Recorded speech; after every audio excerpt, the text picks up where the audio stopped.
Luckily, in the state of California, it is incredibly easy to vote. It's amazing. It's one of those things that like you automatically get in a liberal state. Yeah. Right? Where they just started sending us the ballots in the mail. Yeah. You get the ballots in your mail like a month in advance, pretty much. And they send you the voter guide like 2 months in advance. Yeah, here's all the in candidates, my experience. here's their positions and all that.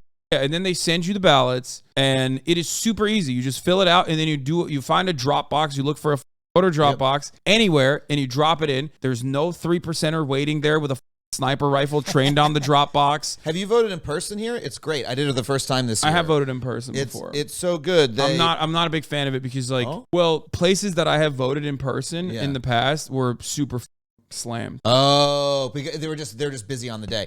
I went yesterday.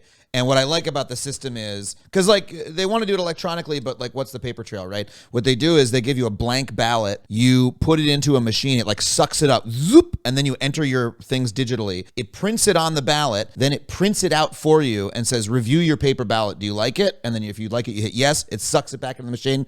But it lets you know that there's a paper trail and that like if anything goes wrong, if anything gets hacked, your vote is actually sitting in a box somewhere, which is like such a great hybrid digital paper solution. It's awesome. Yeah. And you know, there is truth to the idea that like paper ballots are more secure. That is true. That definitely. It is more complicated. The process of like tabulation makes it more difficult, obviously, but it's always better to have that as a backup. But it's as easy with digital, it's as easy to change like to 100,000 votes as it is to one, right? Like one little glitch, one little hack. But with paper ballots, if you want to like them up, you need to 10,000 of them, 100,000 of them. So if they're sitting in paper trails are like really underrated. If only we had like I don't know, like a federal system, like some kind of federal design that like each state had to do this exact same process. So the most important thing in our entire country. Oh, that would be incredible. Yeah, it feels like it feels almost deliberate that they decided that each state individually decides, and maybe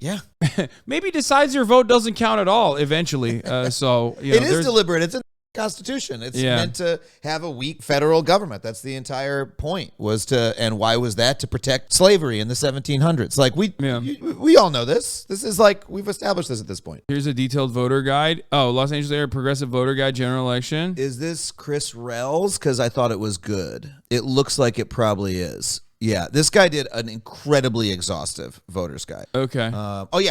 Chris Rell. Yep. Okay, we can start off with that one. Yeah, sure. I mean, I made an Instagram graphic that I posted. What I generally do is I go through, so every year, what I recommend people do is find organizations you trust. You know, unions, DSA, if you like DSA. There's a publication in LA called Knock LA. That's like a leftist news publication. And they all do their voter guides. LA Times does a good one too. It's different perspective, but I find it really useful. You go through and you compare all of them. And so to make it convenient for other people, I make my own, and then I make a nice little graphic, post it on Instagram that people can take into the ballot box with them. And then I used my own voter guide. Like when I was in the ballot, I was like, all right, let me swipe through and like follow those things. So it is, because it's not as simple as the way that like you hear in liberal media, where liberals are like, what do you mean? It's super simple. Like, no, it's not. You want to make the right decisions. If you're voting and you want to make the right decisions, even if you vote Democratic down ballot, there are still a bunch of other Democratic candidates that you need to parse through. Yep. And there's nuances. There were 53 races, including all the propositions on the ballot. Yeah. And it depends on what